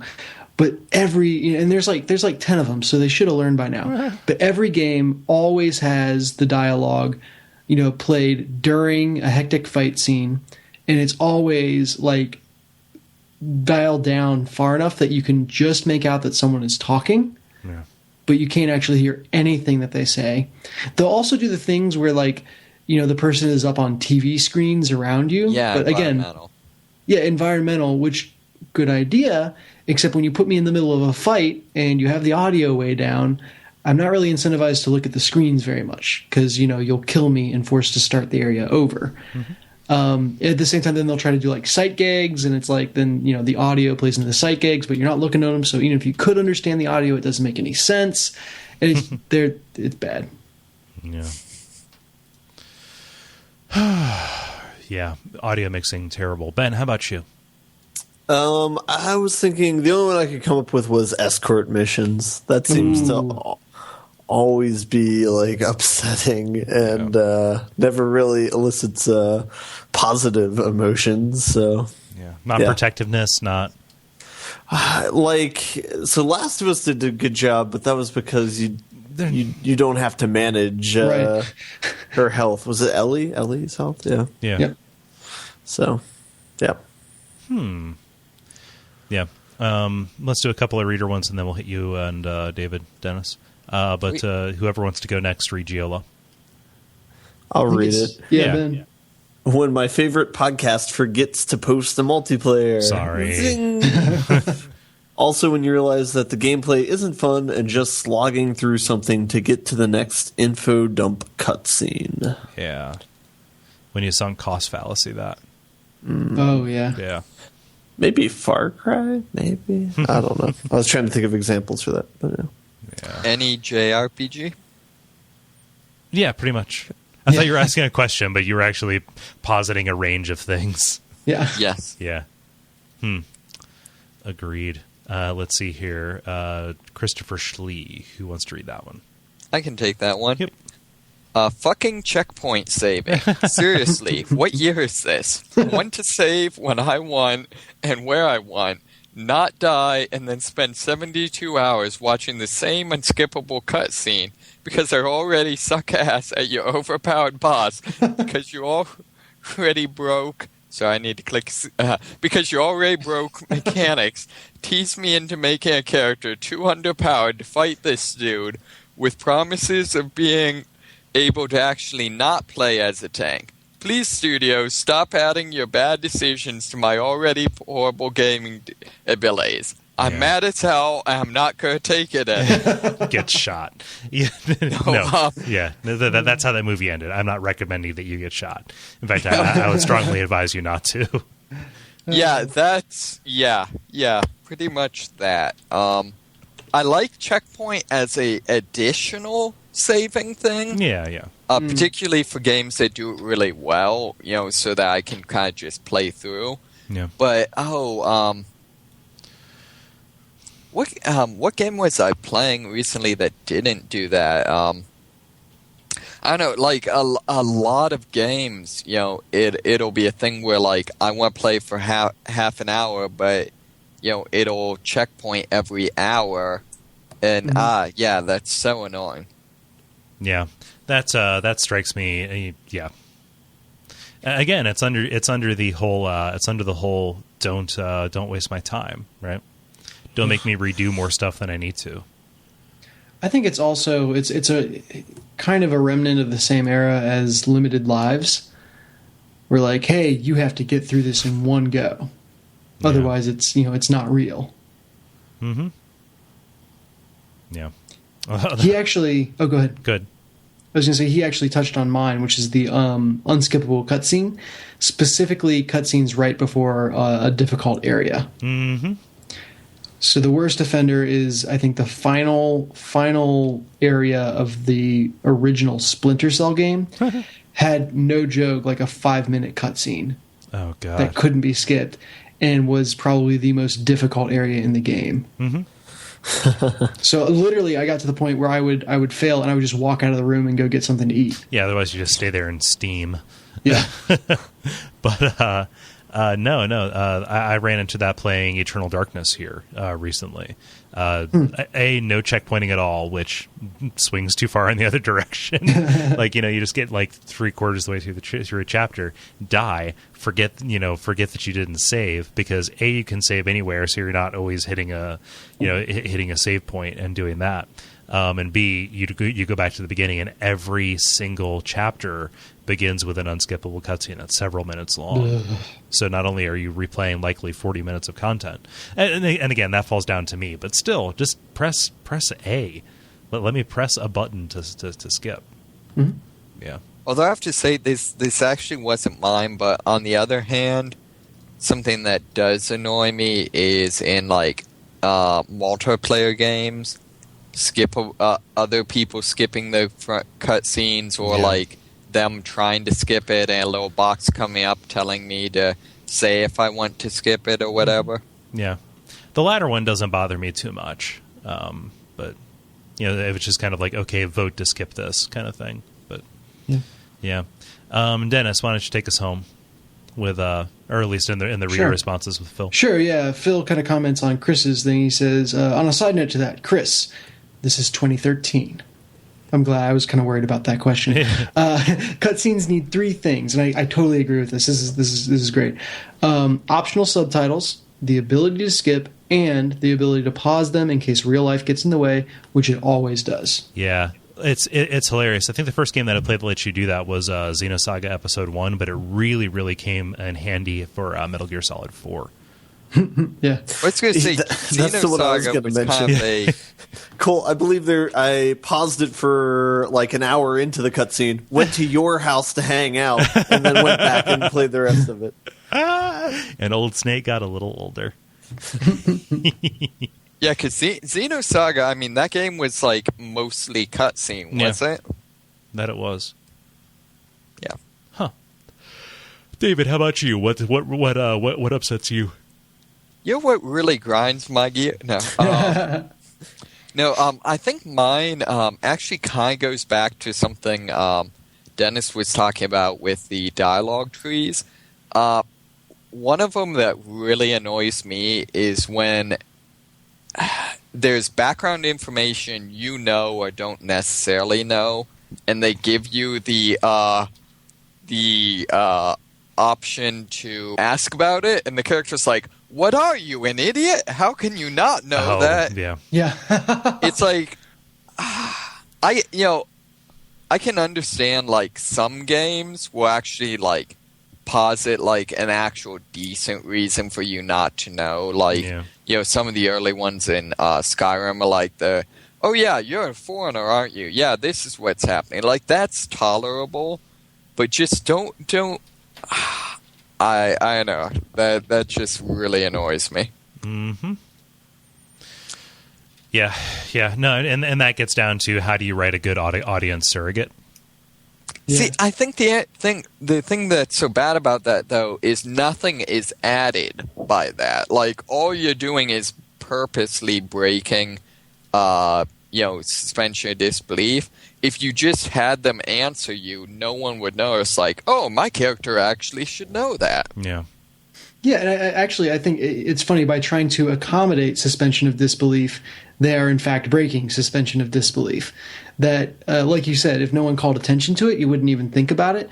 Whereas trying to have this elaborate workaround for why would someone ask that if they're from this world or this great hero, it just calls attention to the fact that it's out of place. Yeah. Good stuff. Yep. Yeah, so I believe that is Dennis. You had a thing too, right? Or did yours, or was yours in the previous? Oh, I tagged mine on to the unskippable cutscene. Oh, okay, cool. So yeah, that's the multiplayer. Thank you everybody for participating, especially on such short notice. You guys fucking rule. If you want to participate, that is on the Facebook. I believe it's public, so you don't have to be a Facebookian to see it. And there are the usual channels that you can respond on with that. That is facebook.com/thelevelpodcast. You guys ready to button it up? Let's button it up. How you doing? Ben? I'm asleep. Okay, cool. Things you can do, things you can watch out for. There's the usual stuff. Like us on Facebook, as we just mentioned. Rate us, review us on iTunes. Subscribe there. That helps us out. If you don't iTunes, us, you can subscribe in your podcast app of choice. Let's see here. We'll do the Twitter stuff at the end. We've got the Duckfeed.tv/tipjar if you're going to be buying anything on Amazon. Spooky costumes for Halloween, or if you're doing Christmas shopping early.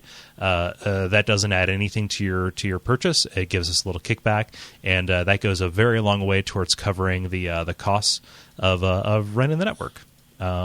Yes. Let's see here. As I mentioned, it is October. Things are about to get spooky.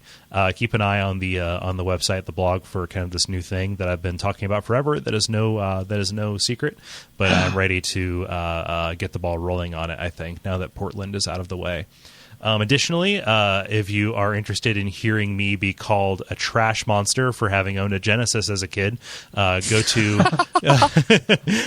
listen to the most recent, as of this publishing, episode of Retronauts. It is a live panel at the Portland Retro Gaming Expo. So I was fortunate enough to join Bob Mackey and Ray Barnholt and another special guest, Kevin Gifford, of the podcast Fun, on the Retronauts live panel at the Portland Retro Games Expo to talk about the Sega Genesis. I feel like I got a couple of good lines and I got some laughs, which is fun. So go check that out. It was a good time. I think that's just about everything. Did I miss anything, you guys? You might have said check out other shows. They're all good. Yeah. We have a whole network. It's all good. Yeah. So Twitter stuff. I am at Kole Ross on Twitter. I'm at DFuria on Twitter. I'm at MoneySmith777. I am at Merkleiser on Twitter. We never said our names. My name's Kole Ross. Oh, Dennis. Hi. David. Yeah. We're on a first name basis now. Yeah. My name is Dennis, and I'm on a podcast. Yeah. Hello, Dennis. Take it one recording session at a time.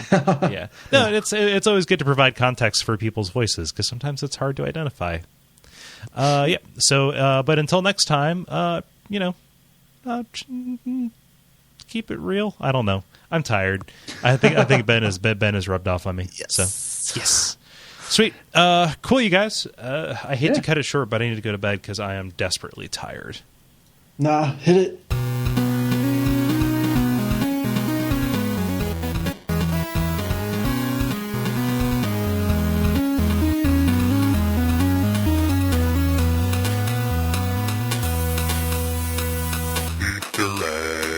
Yeah. There are graphics and stuff that reveal that, like maps and stuff that reveal that Portal takes place. Like Aperture Science Labs is like to the east of Cleveland. That is truly more horrifying than anything else that happens in the game. Yeah. It could be Detroit. It's not Detroit. I mean, they're not that evil. Well, like Detroit is a condition that spreads. We have to chop off this limb, or else the Detroit will spread to the body. Oh man! I really hope we don't have viewers from Detroit. Oh no, they're all juggalos. It's fine. And post roll. There we go. Yeah. Knocking them out. Post rail on juggalos. Boom. Oh man! So like at work, I'm the guy who knows everything. Just only at work. Yeah. No. I mean, but like at work, I kind of have that reputation around the place, and there's like the guy that I stand next to. He's a producer. He's from Detroit, and he was like he was talking about something, and he said, "Oh, Kole, you know about this, like juggalos, right?" And I was like, and he just like it was going on, and of course, yes, I know about juggalos. I follow the thread about the Gathering every year on Something Awful, and it's a point of humor. But I looked at him, and I was like, why would you pin me as somebody who would know about he was like no it's like no, and he was like apologetic, like, no, I wasn't calling you a juggalo, please don't. It's like, please don't sue the company. Yeah, it's like shot for less.